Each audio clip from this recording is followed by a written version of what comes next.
Halo teman-teman, selamat datang di video pembelajaran tentang Social Learning Theory. Teori ini dikembangkan oleh Albert Bandura, seorang psikolog asal Kanada, Amerika.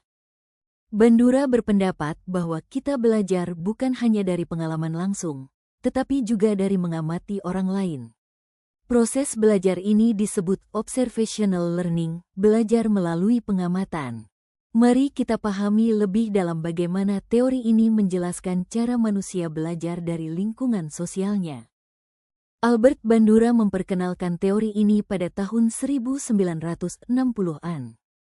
Teori ini menggabungkan unsur behaviorisme dan kognitivisme, jadi tidak hanya tentang tindakan, tapi juga pikiran.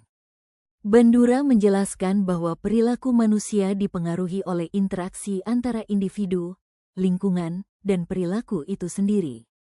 Teori pembelajaran sosial menekankan pentingnya hubungan antara individu dan lingkungan sosial. Kita belajar dengan melihat perilaku orang lain dan memperhatikan hasil dari perilaku tersebut. Jika perilaku itu mendapat penghargaan, kita cenderung menirunya. Proses peniruan ini disebut modeling.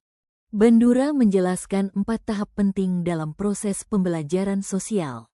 Tahap pertama adalah attention, kita harus memberi perhatian pada perilaku model. Tahap kedua adalah retention, kita mengingat apa yang telah diamati.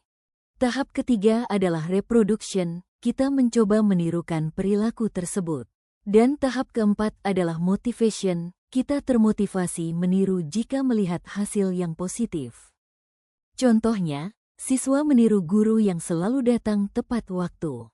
Atau anak meniru orang tua yang berbicara sopan.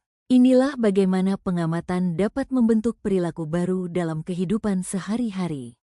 Namun, tidak semua perilaku mudah ditiru. Ada beberapa faktor yang memengaruhi keberhasilan proses pembelajaran sosial.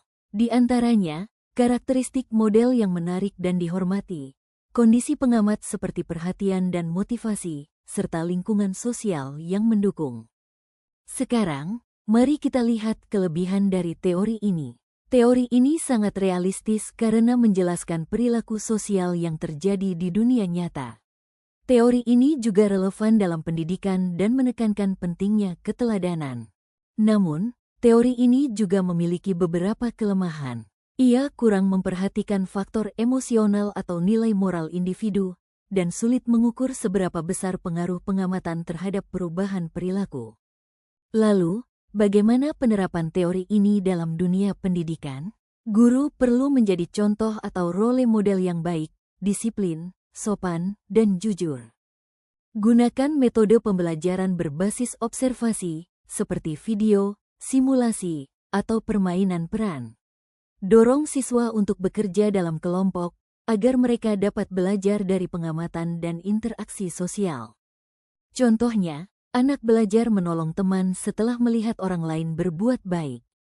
Itulah bentuk nyata dari pembelajaran sosial di kehidupan sehari-hari. Teori Bandura mengingatkan kita bahwa perilaku baik bisa menular dari satu orang ke orang lain. Jadi, mari kita menjadi teladan positif bagi lingkungan kita. Karena dari kitalah, orang lain bisa belajar sesuatu yang baik. Nah, itu dia pembahasan kita tentang Social Learning Theory dari Albert Bandura.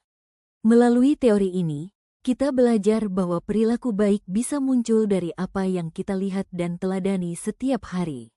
Jadi, jangan lupa, jadilah contoh positif bagi orang lain, karena dari tindakan kecil kita, bisa lahir perubahan besar. Terima kasih sudah menonton.